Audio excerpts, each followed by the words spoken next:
안녕하십니까, 이진우입니다.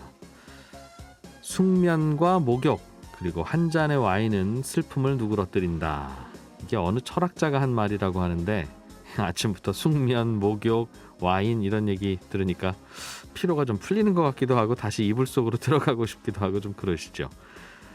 코로나 시대를 살다 보니까 먹고 자는 것만큼이나 씻는 일도 참 중요해지고 씻느라고 욕실에서 보내는 시간이 참 길어지고 있는데요. 여러분들은 그 시간이 즐거우십니까? 오늘 트렌드 리포트 코너에서는 소비자들이 욕실에서 보내는 시간을 더 즐겁게 해주기 위해서 세상에 선보이는 아이디어 제품들을 쭉 한번 살펴보겠습니다.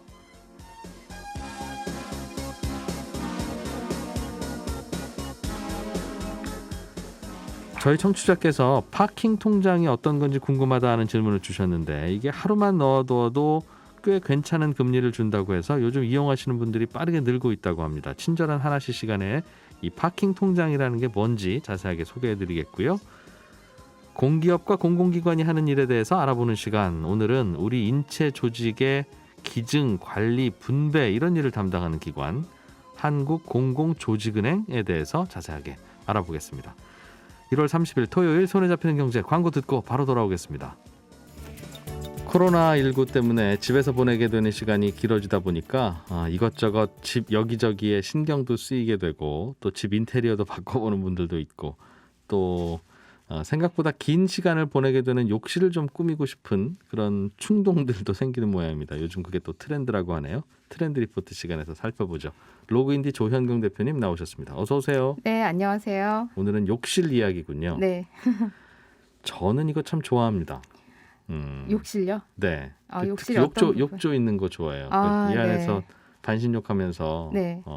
밀렸던 책 읽고 있으면 그때가 그렇죠. 행복해요. 저도 굉장히 반신욕하는 걸 좋아하는데 사람들마다 다르겠지만 전 아침에는 일어나자마자 라디오 앱을 열고 손경제를 듣거나 뉴스를 듣거나 이렇게 하면서 이제 욕실에서 출근 준비를 하거든요. 그리고 저녁에는 일주일에 한 번씩은 반신욕을 즐기기 때문에 네. 그 아이패드로 영화를 드라마를 보기도 하고 오디오북으로 책을 듣기도 해요. 근데 그 욕실에서 많은 시간들을 보내는 분들이 이 코로나 때문에 네. 더 늘어난 거죠. 밖으로 나갈 수도 없을 집에 뿐만 있는 아니라. 시간이 기니까. 네. 예. 그래서 이 욕실에서 뭔가 조금 더 행복하게 시간을 보낼 수 있게 도와주는 제품. 그런 제품들이 이제 출시 예정인데요. 네.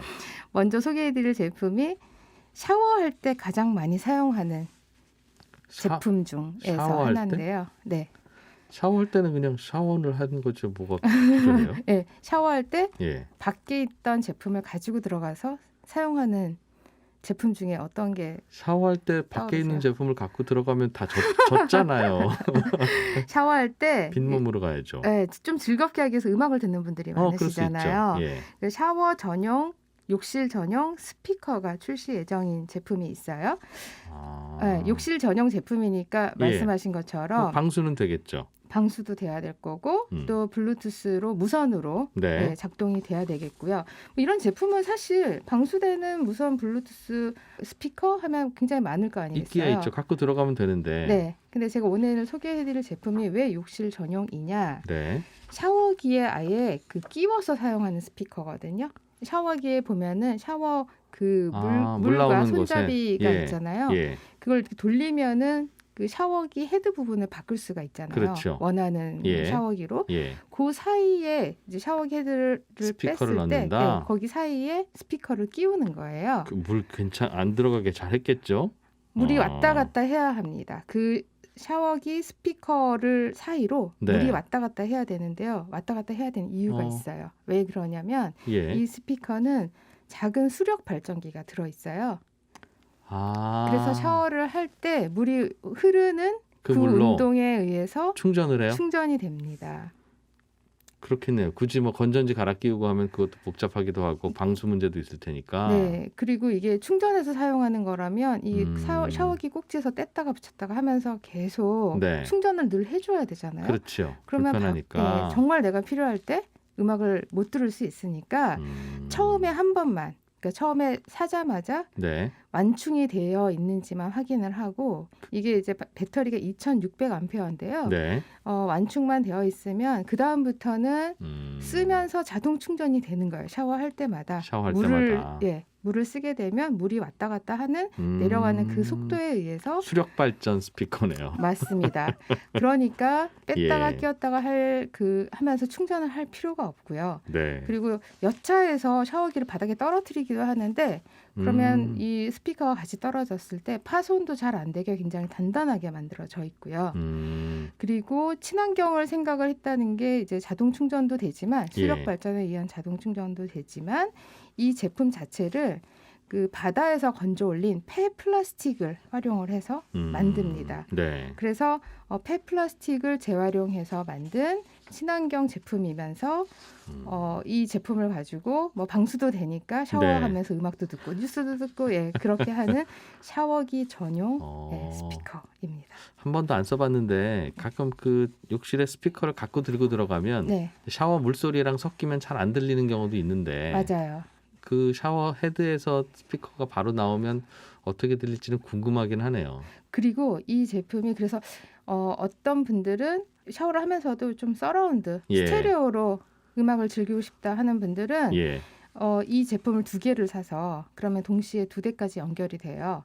아, 같은 샤워기 꼭지에 2대가 동시에 연결된다고요? 네. 그래서 스마트폰 하나에 2제품을 연결할 수도 있고요. 스피커 하나에 스마트폰 2대를 연결할 수도 있어요. 스피커 한 대에 각각의 스마트폰을 따로 연결을 시켜서 부인이 들어가면 부인 핸드폰에 그냥 플레이만 하면 되는 거죠. 그렇겠죠. 그러니까 블루투스를 껐다가 켰다가 하지 않아도 2대가 자동 인식이 되어 있기 때문에 반대로 스마트폰 하나에 스피커를 2대를 연결하면 스테레오로 음악을 동시에 들을 수가 있는 거죠. 네. 들으시는 분들 중에는 아유 빨리 씻고 나오지 뭐 하는 짓이야 이게 꼭 그렇게까지 음악을 들어야 돼 하는 분들도 있겠습니다만 사실 인생에서 내가 제일 행복한 순간이 아침에 잠깐 샤워하는 그 순간이라고 하면 또 음악 듣는 게 신경 쓰일 수도 있죠. 또 음악을 들으면서 뭔가 빠른 음악이면 비트나 이런 거에 맞춰서 조명도 좀 있었으면 좋겠고 그래서 이 스피커 안에는 또 LED 라이트도 장착이 되어 있는데요. 네, 그래서 클럽에 온 것처럼 불빛을 조정을 해서 음악에 맞춰서 불빛이 라이트가 바뀌게 할 수도 있고요. 그런 여러 가지 설정 기능이 있다고 합니다. 정작 중요한 건 스피커 성능이고 이건 들어봐야 하는데 괜찮습니까? 라고 물어보면 제조사야 괜찮다고 하니까 그건 큰 유용한 질문은 아닌 것 같고 얼마쯤 합니까? 이게 가격이? 5월에 출시 예정인데 지금 그 모델에 따라서 가격이 조금 구분이 되어 있어요. 뭐 불빛이 LED 라이트가 들어있는 것과 들어있지 않은 것 뭐 이렇게 해서 $100에서 $150까지. 10몇만 원. 네. 참 애매한 가격이 나를 위해서 이렇게 한번 써볼까 하는 그렇게는 좀 부담스럽기는 하고 알겠습니다. 욕실에서 쓰는 제품 중에 나를 즐겁게 해주는 또 다른 제품들은 또 어떤 게 있습니까? 드디어 나왔습니다. 욕조인데요. 스마트 욕조인데요. 욕조 하면 내가 이 욕조에 딱 들어갔을 때 왠지 그 공기 좋은 노천탕에 와 있는 것 같은 기분을 느끼게 해줄 수는 없을까? 없죠. 실내에 들어있으면서 어떻게 그런 느낌이 들어요. 가급적이면 굉장히 거기에 가깝게 눈만 딱 감으면 이게 일본에 있는 어떤 노천탕, 공기 좋은 산속에 있는 노천탕에 와 있는 것 같은 기분을 선사해주는 그런 제품이 등장을 했는데요. 미국 기업이에요. 콜러라고 하는 욕조 관련된 리빙 관련된 제품을 만드는 회사인데 이 회사가 올해 그 CES에서 이 고요한 욕조, 스마트 욕조라는 개념으로 고요한 욕조라는 제품의 이름을 발표를 했는데요. 이 욕조는 뭐 원래 고요하지 않나 하는 생각을 할 수도 있는데 여기서 말하는 고요함은 경치 좋은 자연 속에 있는 노천 온천에서 느낄 수 있는 것을 말합니다. 그래서 이 욕조의 그 기능들을 이제 하나씩 설명을 해드리면 욕조에 물을 받고 또 물을 빼고 이런 것들을 다 음성으로 손을 대지 않고도 음성으로 명령을 할 수가 있고요. 이 딱 들어가면은 차분한 물이 차면은 물소리가 없어지잖아요. 근데 이 물소리가 굉장히 물이 흐르는 것처럼 물소리를 이 물소리를 그리고 자욱한 안개까지 올려주고요. 그리고 은은한 조명까지 줍니다. 그래서 조명이 주변을 둘러싸고 있으면서 여기에 숲에서 느낄 수 있는 자연의 향기, 아로마까지 같이 넣어줍니다. 그래서 정말 여행 가고 싶은가 보다. 지금. 그래서 코로나 때문에 여행도 못 가고 사우나도 못 가고 하니까 이렇게라도 집에서라도 이런 분위기를 좀 즐길 수 있게 해야겠다 하는 생각해서 만들었다고 합니다. 그래서 눈만 감고 있으면 최대한 그 비슷한 느낌을 가질 수 있게 해준다라고 하는 욕조인데요. 이 욕조가 가격이 그러면 얼마일까요? 집에 있는 욕조로는 안 되고 욕조를 바꿔야 되나 봐요. 그렇죠. 아이고. 네. 그리고 이제 편백나무로 되어 있습니다. 그러니까 비쌀 것 같은데요. 네, 재질도 좀 비싸고 그리고 욕조에 물과 빛, 뭐 안개와 향 이런 것까지 다 제공을 하는 거고 심지어 물을 채우고 빼고 하는 것까지도 물의 온도를 일정하게 유지해주고 식지 않게 그거를 다 조절을 해주는 기능을 갖고 있기 때문에 굉장히 비싸겠죠. 근데 비싸도 전 가격 들어보고 깜짝 놀랐는데요. 너무 비쌉니다. 맞춰볼까요? 네. 반올림하면 1,000만 원에 가까울 것 같은데요. 1,000만 원 훌쩍 넘습니다. 넘었어요? 네, 세상에. 16,000달러. 우리나라 2천만 원? 돈으로, 네, 한 1,800만 원 정도 되는데요. 이게 너무 비싸지 않나요?라고 그 CS 온라인으로 진행을 했었는데 그 댓글에 보니까 많이 비싸긴 하지만 매일 또는 매주 매달 온 가족이 유명 온천에서 힐링을 할 수 있는 시간을 가질 수 있다라고 하면 비행기 티켓, 호텔 거기까지 가는 비용 그거 다 합치면 생각해보면 이 정도면 투자하면 집에서 매일매일 즐길 수 있다 이렇게 이제 얘기를 하고 있거든요. 저는 뭐 이렇게 가격이 아예 비싸주니까 마음 편하네요. 네. 엄두를 안 내는 거죠. 어정쩡한 가격이면 그래 이거 어딘 건가 생각해 볼까 이런 생각도 들지만 노천탕은 그리고 시원한 바람이 있어야 되는데 도저히 뭐 그 바람을 품어준다니까요. 이 욕조에서 안개도 해주고 시원한 바람도 네, 공기를 올려줍니다. 이런 친구들이 참 장소만 우리 집일 뿐이에요. 네. 많이 비싸다. 네, 많이 비싸다. 네. 좀 조금 덜 비싼 것 좀 소개해 주시죠. 네. 저는 사실 이 제품을 보면서 이건 정말 아이디어다라고 했던 것 중에 하나가 우리가 세면대에서 손을 씻거나 양치를 하거나 뭐 세수를 하거나 하는 경우가 많잖아요. 네. 근데 이 세면대 수도꼭지는 고정이 되어 있어서 물이 그냥 아래로만 떨어지게 되어 있죠. 그래서 뭐 예를 들어서 세숫대야나 이런 데다가 물을 받으려고 하면 굉장히 많이 기울여서 원하는 양만큼 받아낼 수가 없잖아요. 수도꼭지가 돌아가거나 바꾸지를 못하니까. 네. 그리고 양치를 하려면 그릇에 담아서 가글을 하거나 또는 저처럼 뭐 손바닥에다가 흐르는 물을 담아서 양치를 하거나 해야 되는데 이 고정되어 있는 수도꼭지에 추가로 설치를 하게 되면 이 수도꼭지 자체가 720도로 물의 방향을 이렇게 돌려가면서 원하는 대로 쓸 수 있게 도와주는 수도꼭지예요. 수도꼭지에다 뭐 하나 붙이면 그 수도꼭지에 뭔가 붙인 그 녀석이 막 맞는 팔처럼 움직인다. 네, 그렇죠. 그래서 회전을 720도 회전을 하게 되기 때문에 사실은 이렇게 거의 느낌상으로는 원하는 각도까지 다 이제 회전을 하게 됩니다. 그러면 어떻게 되느냐?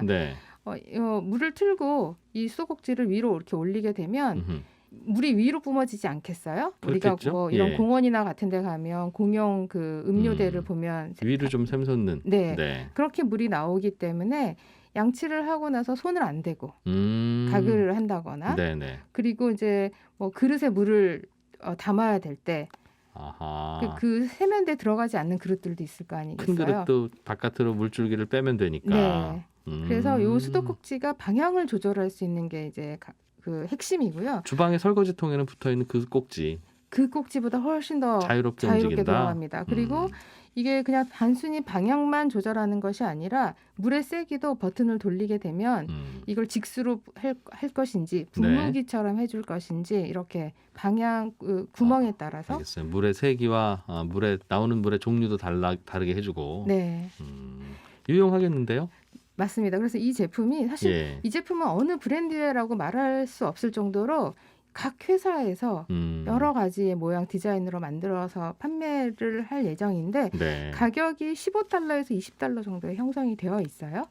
그래서 욕실 세면대에서 너무 불편하게 사용했다면 사실 수도꼭지 하나만 바꾸면 되는데 그거를 여러 가지 방향으로 하지 않았던 이유는 바닥에 물이 튀지 않게 하기 위해서였던 것 같은데 그것 때문에 오히려 불편해하시는 분들이 많은 거죠. 그러네요. 이런 거 하나 사다가 그냥 붙인다. 집에서 셀프로 할 수 있나 봐요.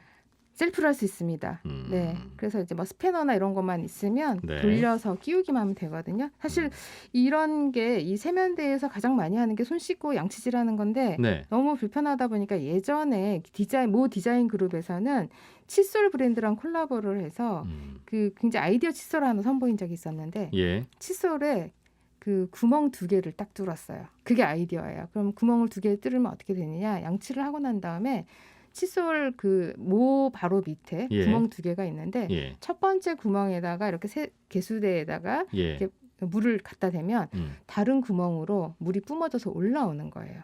한쪽으로는 들어가고 네.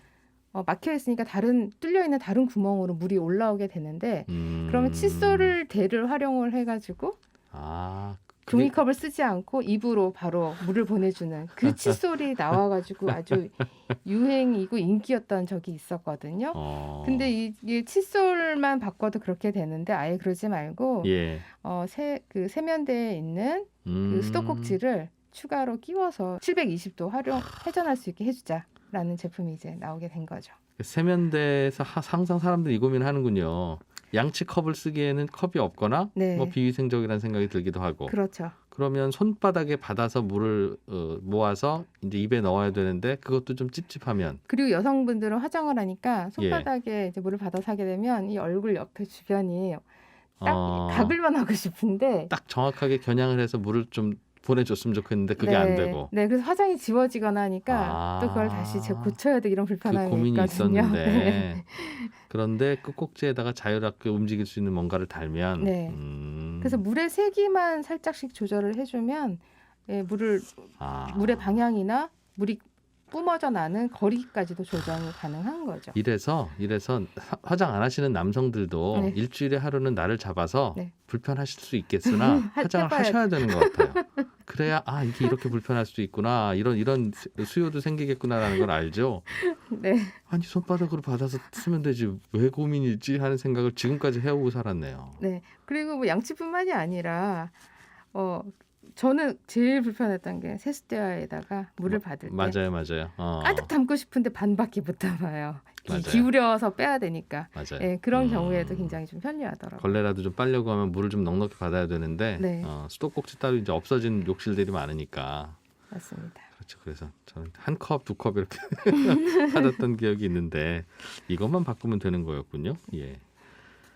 그러니까 이렇게 세상의 모든 게 다 발명 끝난 것 같아도 새롭게 아이디어 제품들이 나오고 나면 또 수요도 창출되고 돈이 돌기도 하고 이게 경제가 발전하는 거라고 저희는 믿습니다. 네, 로그인디 조영경 대표와 함께 똑똑한 욕실 제품들 소개해드렸습니다. 고맙습니다. 네, 고맙습니다.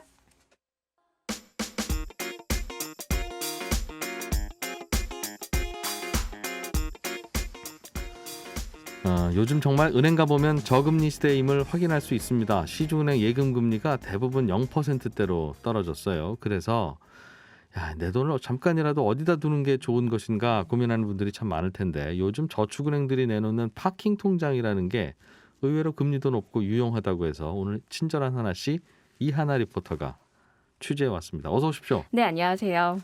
파킹 통장이 뭐예요? 파킹이면 주차하는 건데. 네, 맞습니다.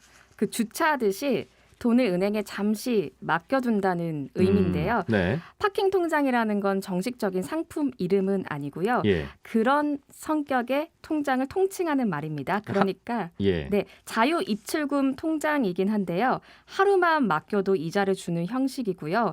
일반 통장보다는 조금 더 높은 금리를 주고 있습니다. 이런 거 우리 한동안 많이 배웠어요. 증권사 CMA 통장. 은행 가면 뭐 MMF, MMDA 이런 거 가입하면 하루만 맡겨도 이자를 준다. 그런데 그럼 그거랑 뭐가 다르냐 이런 생각이 드는데요. 비슷하긴 한데 어쨌든 CMA는 투자 상품, 파킹 통장은 일반 예금인데요. 예. 그리고 CMA 통장은 좀 보호가 안 되는데 이거는 최대 5천만 원까지 예금자 보호가 되고요. 예. 무엇보다 금리의 차이인데요. CMA 통장도 요즘은 보통 0%대, 0.3, 0.4, 뭐 우대 조건 되면 1%대도 주긴 하는데 어쨌든 이보다는 금리가 높은 상태입니다. 파킹 통장이? 네. 예금자 보호도 5천만 원까지 되면서 그렇죠. 체크카드도 발급이 되고요. 네. 또 모바일 뱅킹도 가능하고 비대면으로 거래를 개설할 수도 있습니다. 제일 중요한 금리는 어느 정도 주는데요?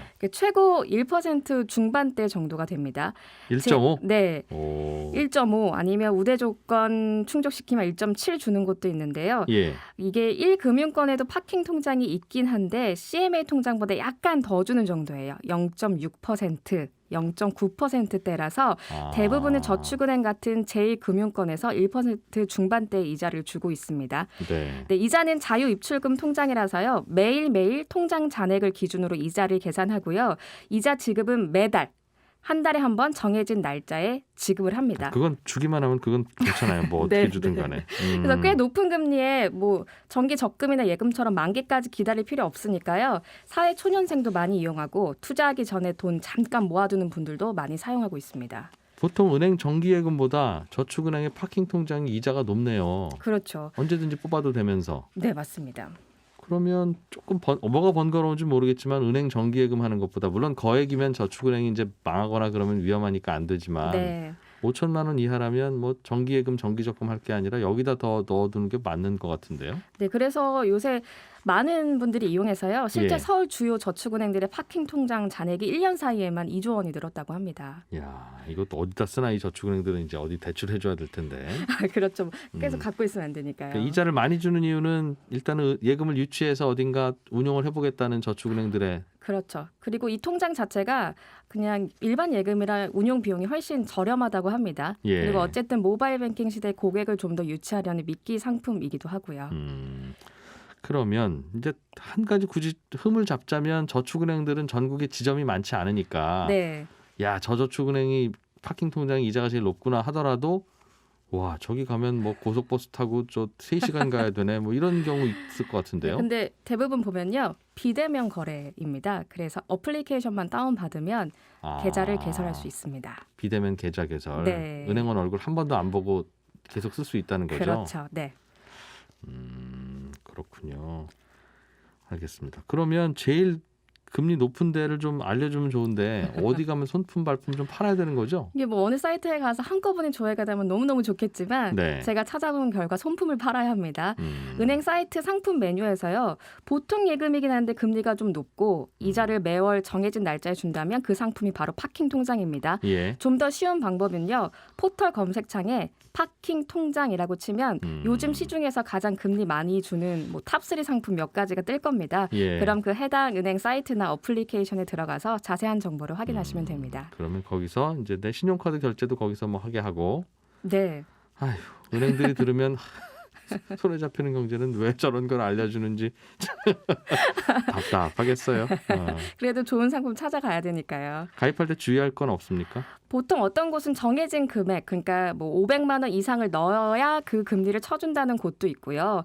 어떤 곳은 은행 카드 사용, 급여 이체 실적 등등의 조건을 충족시켜야 하는 경우도 있습니다. 예. 그렇지 않으면 0.1%의 금리를 주는 곳도 있으니까 가입 전에 확인해 보시고요. 아무 조건 없이 1.5 주는 데는 없어요, 그럼? 한두 군데 정도 있습니다. 있어요, 있기는? 네, 찾아보시면 되고요. 네. 또 한 가지는 이게 자유 입출금식 통장이라고 했잖아요. 그래서 이체 수수료, 입출금 수수료를 받는 곳이 있어요. 예. 그렇게 하면 배보다 배꼽이 더 커지기 때문에 수수료 무료인 통장을 잘 찾아보셔야 합니다. 아, 수수료 이체할 때도? 네, 이체나 뭐 입출금 할 때 수수료 그것도 안 무료이면서 받는 이자도 많이 주는 데도 있다고요? 있습니다. 네.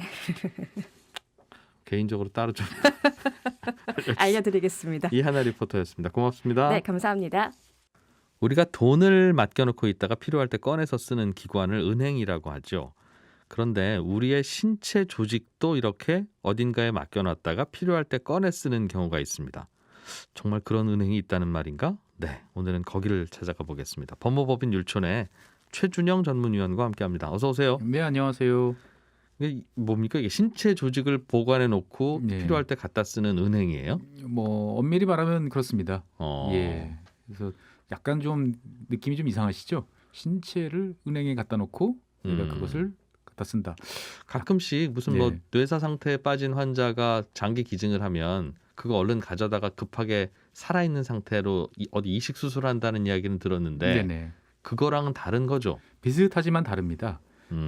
법률적으로 보면 우리 몸은 크게 나누어서 이제 조직하고 장기로 구별됩니다. 예. 그래서 우리가 뉴스 등을 통해서 방금 말씀하신 것처럼 이제 심장 이식이라든지 간 이식, 뇌사자가 이제 예. 기증을 해서 뭐 한 10명 가까운 사람들이 새 생명을 얻게 됐다. 이런 기사들을 종종 보게 되는데 네. 이런 경우에는 이제 장기입니다. 심장이라든지 폐라든지 간이라든지 예. 이러한 장기들은 보관이 안 되죠. 그러니까 바로 이제 대상자를 찾아가지고 네. 옮겨야 되는데 네. 그렇지 않고 우리 몸에는 또 장기 이외에 다양한 조직들이 있죠. 뼈라든지 네. 피부라든지 이러한 조직들은 다른 사람의 필요에 의해서 이식을 할 수도 있고 그 장기에 비해서는 좀 오래 보관할 수도 있습니다. 아, 그렇군요. 네. 그게 오래 보관이 되는군요. 네. 피부 같은 것도 맞습니다. 예. 그러니까 이제 모든 것들을 다 오래 보관할 수 있는 건 아닌데 이를테면 이제 뼈 같은 경우는 이제 좀 더 오래 갈 수가 있겠죠. 예. 그래서 우리가 조직 그러면은 이게 도대체 뭔가라고 하는데 영어로 하면 이제 티슈죠. 네. 예, 티슈인데 예. 뼈라든지 혈관 등을 가리키는 용어를 이제 조직이라고 이야기를 합니다. 그래서 우리가 이제 가끔 뭐 화재 사건이 나면 화상 환자들이 발생하지 않습니까? 예. 이 화상 환자들을 치료할 때 보면 결국은 상처가 크면 피부 이식이 필요한데 예. 어느 정도는 자가 피부를 이제 배양해 가지고 자신의 피부를 떼서 네. 외부에서 배양해서 이제 덮어서 치료하는 경우도 있지만 이제 그렇게 해결이 안 되는 경우에는 이제 다른 분의 피부를 떼서 이식을 해야 되는 경우가 있는데 네. 이런 경우 뭐 살아계신 분한테 뗄 수는 없죠 보면은 그러다 보니까 이제 다른 분 어떤 이제 돌아가신 분한테 이런 것들을 이제 모아서 네. 보관해놨다가 필요하신 분들한테 이제 제공해드리는 아, 그걸 그때 떼는 게 아니라 떼어놓고 보관을 오래 할 수 있군요. 어느 정도는 이제 피부 같은 경우는 뼈만큼 오래 하지는 못하지만 네. 그래도 이제 어느 정도는 보관이 가능하니까 예. 화상 환자분들한테는 이제 필요한 존재죠. 음. 그래서 우리 몸을 구성하고 있는 다양한 조직들은 이제 적절하게 관리가 되면 네. 이제 다른 사람을 위해서 이제 보관했다가 이런 식으로 쓸수 활용이 있으니까. 되는 거죠. 예. 그래서 제일 뭐 쉽게 생각할 수 있는 거는 뼈. 우리 몸에 이제 200개가 넘는 뼈가 있으니까 이런 뼈들. 그 다음에 심장에 있는 판막들. 네. 그 다음에 고관절. 방금 말씀드렸던 피부. 예. 그 다음에 혈관 같은 경우도 이제 이렇게 보관했다가 사용할 수 있습니다. 그런 보관을 하는 그 기관을 우리가 잠깐 아까 은행이라고 부른 거군요. 네네 맞습니다. 이런 일을 하는 기관에 있는데 이 기관의 명칭이 한국공공조직은행입니다. 한국공공조직은행. 예. 그러니까 이 명칭만 들으면 네. 도대체 무슨 기관이지? 그렇게 은행은 공공조직은행? 그러면은 이게 무슨 공공기관에 계신 분들을 모아서 뭐 이렇게 인력 파견업을 하시는 그런 곳인가? 이런 생각들이 드는데 조직력 배양 뭐 이런. 네. 저도 이 조직을 처음 들었을 때 이게 왜 보건복지부 산하에 있는 어떤 그런 기관이지? 네. 이런 생각이 들었었는데 이 조직이라는 것들이 이제 우리가 보통 생각했을 때는 이제 어떤 단체, 모임 이런 걸 생각하는데 예. 이게 이제 사람 이제 인체와 관련된 어떤 그러한 명칭이라는 것들을 잘 떠올리지 못하는 거죠. 그러네요. 알고 보니 그거군요. 인체의 여러 조직들을 보관해 놓는 은행. 네, 맞습니다. 그래서 이 기관은 이제 2017년 7월에 설립됐습니다. 예. 그래서 많은 공공기관이 그렇듯이 이 기관 역시 이제 법률에 설립 근거를 두고 있는데 해당 법률은 이제 인체 조직 안전 및 관리 등에 관한 법률입니다. 상당히 신기한 법이죠, 보면. 어떤 내용들이 있어요, 이 법에는? 여기 이제 인체조직법은 인체조직의 기증, 관리 및 이식 등에 관한 사항을 정하고 있어요. 어떻게 해야 된다. 네, 그래서 그러면 심장이나 간 이런 장기들도 이 법에 의해서 규정하나 했더니 그건 아니고요. 네. 이 장기에 관련돼서는 장기 등 이식에 관한 법률이 따로 있습니다. 그래서 장기와 이식은 이제 별도로 조직은 이제 별도로 나눠서 이제 관리되고 있고요. 그래서 지금 말씀드리는 이제 인체조직법은 뼈, 연골, 뭐 근막, 피부, 심장 판막 이 혈관 같은 인체 조직에 관한 사항을 다루는 법이다라고 생각하시면 네. 되겠습니다. 그렇군요. 그러면 여기에 쓰는 것은 뭐 인공으로 만들 수 있는 것은 아니고 네. 사람에게서 적출하는 것일 텐데 네네. 대개는 사망자들. 네네. 그러면 어떻게 확보하게 됩니까? 사망자가 생겼을 경우에는 사망자의 동의를 받아서. 그렇죠. 그럼 이 공공조직은행에 전화를 하고 대개 이제 병원일 테니까 네네. 기증하고 싶습니다. 그러면 그 절차를 밟아주는 거겠군요. 맞습니다. 그래서 기증을 이제 원칙으로 하고 있습니다. 그래서 사망 시 이제 미리 예. 내가 사망할 경우에 이제 나의 장기나 조직을 이제 기증하겠다라고 의사를 미리 표시하거나 예. 아니면 이제 뇌사 상태에 빠진 경우는 본인이 어떻게 판단할 수가 없으니까 이제 유족이 이제 평소에 이제 이런 말씀을 많이 하셨다라고 하면서 이제 기증 의사를 표했을 경우에는 네. 이제 기증하는 기증을 걸로. 할 수 있습니다. 근데 이제 이것이 항상 보면 급한 사람들이 많잖아요. 예. 그렇기 때문에 이제 금전 또는 재산상의 이익을 위해서 또 이러한 거래가 되면 상당히 이제 곤란해지죠. 여기저기 돌아다니면 안 되니까 네. 순서도 안 지키고 하니까 맞습니다. 그래서 일단 다 나라로 보내세요. 정부로 보내세요. 그렇습니다. 이곳에서 다 일괄적으로 관리를 하고 미리 정해진 리스트에 따라서 필요의 우선순위에 따라서 이제 나눠지게 되는데 예. 이거를 이제 그렇지 않고 이제 사사로이 이제 거래하거나 이제 알선하는 경우에는 이제 7년 이하의 징역에 처하도록 네. 상당히 무겁게 처벌하도록 되어 있습니다. 그렇겠네요. 그래서 뇌사 판정이 이제 내려진 다음에 이 장기 같은 경우는 즉각 처리가 돼야 되지만 네. 조직 같은 경우는 사망 후 이제 15시간 이내에는 이제 적출해서 관리 보관이 가능하다고 합니다. 예를 들면 아까 피부는 화상 환자한테 간다는 설명을 해주셨고 다른 네. 건 어디에 쓰입니까? 그러니까 혈관 같은 경우는 이제 그 혈관 우회술이라고 그러죠. 요즘에는 이제 물론 인공 재료로 많이 이제 바뀌긴 했지만, 예, 하지만 그래도 이 사람의 혈관이 더 좋을 때도 있고요. 그다음에 이제 뼈 같은 경우는 우리가 네. 큰 사고를 당해서 뼈가 이제 파손이 됐을 경우에 일일이 붙이기 어려울 경우에 예, 이거를 뭐 다른 이제 티타늄이나 이제 인공 재료로 하는 경우도 있지만 사람의 뼈가 또 오히려 잘 붙는 경우도 있고 연골이나 그래서. 관절 예, 이런 경우도 있기 때문에 과거보다는 이제 인공 재료들의 성능이 많이 좋아지면서 예. 최근에는 이제 여기에 대한 필요성은 좀 낮아지긴 했으나 그래도 여전히 많이 보관하고 있으면 다양하게 활용을 할 수가 있는 거죠. 그렇겠네요. 예. 또 어떤 용도가 있습니까? 그다음에 심장 판막은 이제 심장 질환자들한테 이제 도움이 되고요.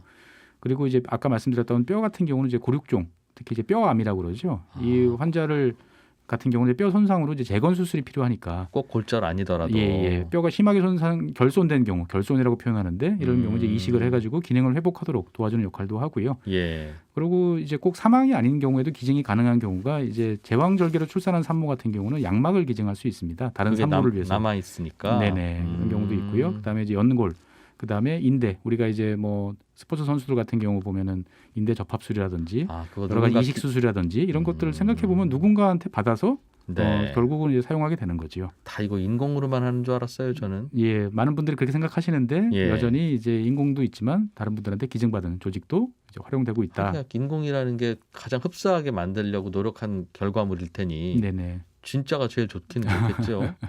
뭐 재료에 따라서 특성은 좀 다르긴 하지만 선택할 수 있으면 더 좋겠죠. 보관할 수 있는 기능도 좀 잘 개발은 해야 될 것 같고. 맞습니다. 그 보관 자체도 중요하지만 처음에 적출한 이후에 이게 다른 사람한테 옮겼을 때 또 다른 어떤 문제가 되지 않나. 뭐 예를 들면 약물이라든지 어떤 다른 병이라든지 이런 거에 대한 이제 검사를 또 시행을 해야겠죠. 그러다 보니까 이제 적출한 이후에 이제 모든 것들을 다 사람들한테 나눠줄 수는 없습니다. 이제 이런 기준을 통과하지 못하면 이제 또 폐기돼야 되는 이런 상황도 있는 거지요. 네. 그런데 왜 이걸 굳이 은행이라고 말을 붙였을까요? 뭐 혈액은행이라고도 하니까 혈액 보관하고 있는 곳을 이해는 되는데 한국공공조직은행. 그러니까 이제 은행이라는 표현을 사용하는 이유가 이제 조직은 이제 수혜자가 불특정 다수고 이제 즉 그 채취, 처리, 보관했다가 필요할 때 사용하는 그런 개념이기 때문에 좀 이제 은행하고 비슷한 성격이 있다라고 이제 생각을 해서 이제 이렇게 붙인 걸로 이제 알고 있습니다. 2017년에 이 기관이 만들어졌으면 2016년 이전에는 우리나라는 이 일을 어떻게 했을까요? 원래는 이제 병원 자체적으로 이제 일을 했었습니다. 그래서 거슬러 올라가면 한 1960년대까지 거슬러 올라가는데 당시에는 이제 뼈, 이제 정형외과죠.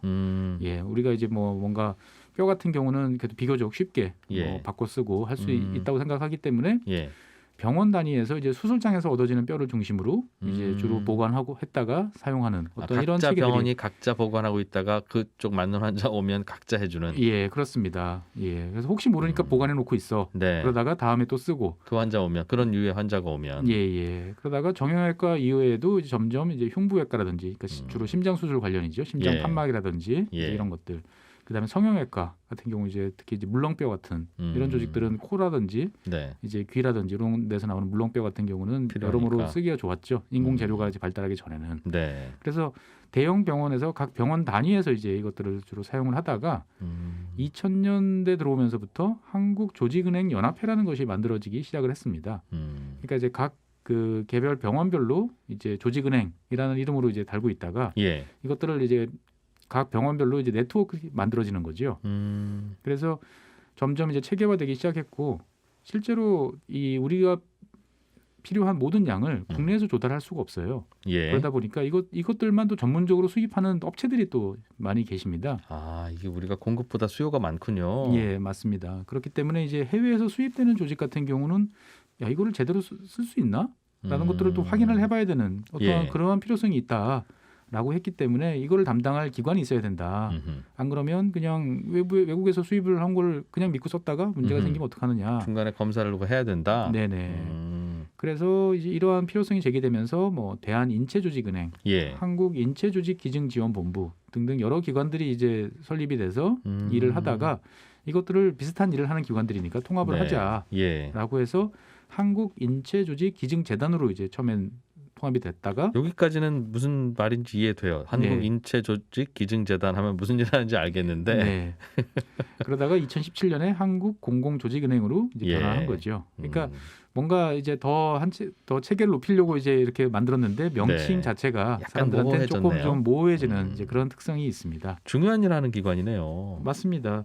그래서 실제로 우리가 이러한 그 일들을 하는 기관들을 이제 잘 만들어서 서로가 필요에 따라서 나눠 쓸 수 있도록 하는 것들은 매우 그렇겠네요. 중요한 거죠. 예전 같으면 큰 병원 가야 그런 것 보관을 좀 해놨을 테니까 지금은 어디 작은 병원에 있더라도 이거 어디 있어요라고 하면 오늘 소개해 주시는 공공조직은행에 문의하면 바로 있을 테니까 그렇습니다. 꼭 큰 병원 안 가도 되는데 예전 같으면 그거 찾아서 일일이 환자가 찾아서 병원 돌아다녔어야 됐겠어요. 그렇습니다. 그래서 그러다 보니까 이제 이런 기능들이 이제 필요한 거고요. 예.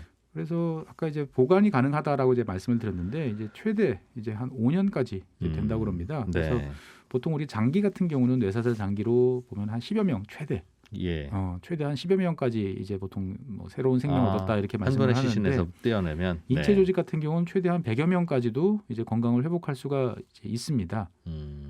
그러다 보니까 어떻게 보면 더 많은 분들에게 기여할 수 있는 방법 중에 하나가 이제 장기 이외 조직 기증도 상당히 이제 도움이 되는 거죠. 여기는 그럼 일하시는 분들이 몇 분쯤 됩니까? 조직 자체는 이제 크지 않습니다. 뭐 생긴 지 얼마 안 됐고요. 그다음에 이제 각 병원들하고 이제 협동해서 일을 하기 때문에 여기 자체에 계신 분들이 이제 많은 필요는 사실 없는 거죠. 그래서 2020년도 3, 4분기 이제 기준으로 보면 전체 정원이 이제 64명인데 현원이 이제 50명이니까요. 아직 정원이 다 안 찬 이제 그러한 상태입니다. 그래서 2018년에 5분, 2019년에 19분을 이제 채용을 했고 2020년에도 이제 5명을 채용을 했습니다. 2017년에 만들어졌으니까 정말 몇 년 안 된 공공기관이네요. 공공기관입니다. 근데 이제 아마 직원들을 다 채우기가 시간이 좀 더 걸릴 것 같다라는 생각이 좀 듭니다. 왜요? 한꺼번에 뽑으면 되죠. 그렇긴 한데 평균 임금 수준이 이제 공공기관 기준에서 보면 좀 낮은 편이에요. 평균 임금이 이제 한 4,400만 원 정도 수준이고요. 특히 이제 신입사원 초임 같은 경우는 제가 이걸 자료가 이게 맞나 싶어서 몇 번 봤는데 한 2,500만 원 수준인 거죠. 여기도 각자의 재정 상황에 따라서 월급은 따로 정하는 기관이니까. 그러니까 이제 뭐 국가에서 어느 정도 지원은 나오겠지만 이제 통상적으로 뭐 그 업계에서 어떤 요구하는 어떠한 그러한 사항들을 이제 반영한 수준인데 좀 그래도 신입사원 초임이 제가 이 시간에 말씀드린 다른 기관들에 낮은 비해서 편이네요. 상당히 낮다 보니까 누가 새로 들어와서 이곳에서 일하기는 선뜻 결정하기가 쉽지 않겠구나라는 생각이 좀 들었습니다. 왜 무슨 어떤 기술이나 자격증이 필요합니까? 이게 이제 직종이 여러 가지가 있는데요. 제가 이제 그 공고문들을 쭉 훑어보니까 이를테면 인체 조직 가공 관리 업무 담당자 이런 쪽을 채용을 할 때에는 이제 보건의료 및 바이오 관련 전공자, 즉 생물 이제 바이오 업종에서 이제 전공을 했던지 아니면 의료기사 및 간호조무사 자격증 소지자를 우대한다 이렇게 나와 있습니다. 그러니까 이제 아무래도 이제 의료 및 바이오 관련 기관에서 경험이 있는 분들이 이제 유리한데 그분들이 이런 정도의 급여를 받고 여기 올까라고 생각해 보면 조금 의문이 좀 들 수 있는 거죠. 그래서 못 채우는 것 같다. 그렇군요. 이런 거는 다른 나라에도 이런 기관이 있겠어요? 다른 나라에도 이제 기관들이 있고요. 그것들을 이제 모델로 해서 이제 우리나라도 만들어 놓은 거죠. 그래서 이제 뭐 미국이라든지 이제 유럽에 있는 이제 기관들인데 제가 찾아보니까 이 우리나라 같은 경우는 좀 덜 활성화되어 있는 편입니다. 기증과 사용이. 그래서 이게 왜 그런가 봤더니 기증 방식에 큰 차이가 있어요. 외국의 기증 방식과 무슨 차이가 있어요? 그러니까 우리가 보통 이제 기증 의사를 밝힐 때 이제 옵트아웃 뭐 영어로 하면 옵트인 이렇게 있어요. 방식이 두 가지가 있는데 옵트아웃이라고 보통 하는 것들은 별도의 거부 의사를 표하지 않는 이상 모두 하는 것으로. 당신이 필요하면 선택적으로 나가라. 나는 기증하지 않겠습니다라고 표시를 하면 굳이 싫으면 나가는. 그러세요라고 이야기를 하는 거고 이제 옵트인 같은 경우는 반대로 별도의 의사를 밝혀야만 이제 내가 기증하겠습니다. 굳이 원하면 들어오는. 옵트인. 그러다 보니까 우리나라 같은 경우는 이제 옵트인 방식이죠. 제가 서류에다가 기증합니다. 기증하겠습니다라고 서약하고 도장 찍고 그걸 그 기관에 보내는 어떤 옵트인 방식인데 비해서 이제 유럽, 특히 이제 영국과 프랑스 같은 국가들은 이제 옵트아웃 방식을 이제 채택을 하고 있어요.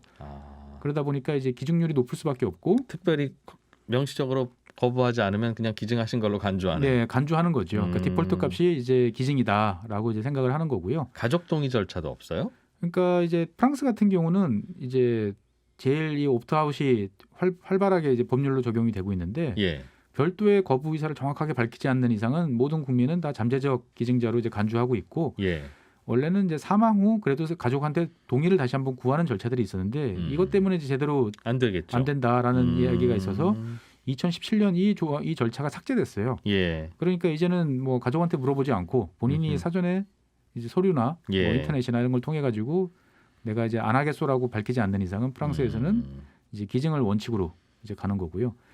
영국 같은 경우는 이제 우리처럼 이제 옵트인 형식이었다가 이제 올해부터 작년 2020년이죠. 2020년부터 이제 옵트아웃 형태로 이제 전환되는 것으로 이제 알고 있습니다. 옵트아웃 방식으로 바꿀 예정이에요, 우리나라도? 우리나라는 아직 이렇게까지 적극적으로 가지는 못하고 있어요. 그러니까 기증의 효율성만 따지면 당연히 이제 옵트아웃 방식이 훨씬 효과적이고 좋다라고 생각이 되어지는데 여기에 대해서 이제 사람들이 선뜻 동의를 이제 할 것 같은데 또 안 하시는 분들이 의외로 많습니다. 그래, 나의 의사가 없으면 기증 안 하는 걸로 생각해야지 특별하게 의사가 없으면 기증하는 걸로 간주하는 건 좀 너무 존엄성을 너무 훼손하는 거 아니야? 그런 이렇게 이제 생각할 수도 있는 거죠. 근데 이제 조금 생각을 달리 해보면 이제 시간이 좀 필요하지만 곧 바뀔 수도 있다라는 생각이 드는 게 예전에는 당연히 매장이지 어떻게 화장을 해? 장례 문화도 장례 문화가 절대 바뀔 수 없다. 이런 생각을 저희가 참 많이 하고 이게 산에 그 묘지가 너무 많이 늘어난다 이런 이제 뉴스도 참 많이 보도되고 했었는데 언제부터인가는 모두가 당연히 이제 화장을 기본으로 이제 생각을 하지 않습니까? 뭐 부모님이 됐던 조부모님이 됐던 대부분이 다 이제 화장을 기본으로 생각하는 것처럼 요즘은 한 10년, 15년 정도 시간이 지나면 우리도 이제 이런 식으로 변화가 되지 않을까. 기증하는 걸로. 그래서 이런 식으로 이제 방식이 전환되려면 이제 제도적으로 전환이 필요하고 인체조직법 등의 법률이 이제 개정돼야 되는데 이게 이제 뭐 거부 의사를 어떤 식으로 표시해야 되는지 반드시 문서로 해야 되는 건지 아니면 뭐 인터넷 뭐로 할 수 있는 건지 그다음에 아까 프랑스 사례처럼 이제 가족을 대상으로 동의 절차를 한번 거쳐야 되는 건지 아니면 필요 없는 건지 이러한 논의들은 뭐 간단해 필요하다. 보이지만 사실 막상 해보면 쉽지 않은 이제 그러한 과제이기도 합니다. 일단은 우리는 기증하는 분들 것만 이렇게 잘 보관해서 쓰는 구조인데 우리가 1년 동안 필요로 하는 양에 비해서 기증이 그럼 좀 부족한 편입니까? 많이 부족한 편입니까? 많이 부족한 편입니다. 제가 뭐 최신 데이터까지 확인을 하지 못했는데 몇 년 전 자료를 보니까 필요한 수량의 한 75%가량은 이제 미국, 독일 등에서 수입하고 있어요. 그러다 보니까 이제 수입하는 경우에는 이제 기증자 신원 확인, 이 기증자가 도대체 몇 살에 뭐 어느 정도 뭐 어떤 병력이 있었는지 기본적인 데이터는 있지만 구체적으로 우리나라에서 돌아가신 분처럼 일일이 모든 걸 디테일하게 확인을 할 수가 없는 거죠. 그리고 이제 관리 같은 경우도 중간 과정에서 어떻게 잘 이게 보관이 되는지 문제가 없는지에 대해서 아무래도 조금 신뢰성이 좀 의심될 부분이 있다 보니까 바람직한 거는 이제 국내 기증률이 높아지는 거죠. 우리가 이것도 같은 나라에서 하는 게 좋다. 왜냐하면 우리는 어떤 분이 돌아가셨다 그러면 그분의 그 병력 기록을 의료보험 체계를 통해 가지고 알 수 있으니까 확인을 해보고 그다음에 약물 사용 여부 같은 경우도 병원 기록을 통해 가지고 정확하게 이제 쉽게 판단할 수 있는 거지요. 그래서 이분은 기증 의사를 밝혔지만 사용하기가 곤란하겠다라는 것들을 명확하게 판단을 할 수가 있고 사용한다면 만약에 어떤 정도는 된다 안 된다를 볼 수 있는데 수입 같은 경우는 이제 이러한 데이터들이 그만큼 이제 제대로 제공되지 않기 때문에 아무래도 좀 한계가 있다라고 이제 생각들을 하시는 것 같습니다. 가급적이면 우리나라에서 기증하는 비율을 높여야 되고 그러려면 그냥 특별한 거부가 아니면 하는 걸로. 그래서 일단 제도적으로 변화되기 전에는 뭐 이 방송을 들으시는 분 저부터라도 생각해 보면 기증서를 미리 써놓는 어떤 이런 문화라도 좀 빨리 확산이 되는 게 좋지 않겠는가라는 생각이 듭니다. 나의 사후에 내 장기나 조직 중에 필요한 게 있으면 가져가라. 어차피 화장을 이제 보편화된 세상인데 조금이라도 도움이 되는 쪽에 갈 수 있다면 그게 마지막으로 좀 좋은 일 하고 떠나는 게 아닐까라는 생각이 아직은 저는 드는데 그렇군요. 하기야 그거는 이제 갑작스러운 사고를 당하거나 혹은 아파야만 또 받을 수 있는 거니까. 예, 그래서 뭐 앞으로 의료 기술이 더 발전하면 실제로 지금보다 더 많은 이제 부분을 더 활용할 수도 있고 또 그렇게 되면은 더 수요가 늘어날 수도 있기 때문에 이제 어쨌거나 이러한 이 장기 조직에 대한 기증은 조금 더 우리 사회가 적극적으로 좀 생각해봤으면 좋겠습니다. 예. 그런 일을 도와주는 기관 한국공공조직은행에 대해서 배워봤습니다. 법무법인 율촌의 최준영 전문위원이었습니다. 고맙습니다. 네, 감사합니다. 네, 주말 아침에 함께하신 손에 잡히는 경제. 저희가 준비한 내용은 여기까지입니다. 저는 내일 아침 8시 5분에 다시 찾아올게요. 이진우였습니다. 고맙습니다.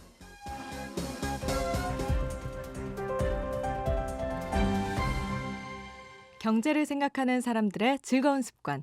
이진우의 손에 잡히는 경제.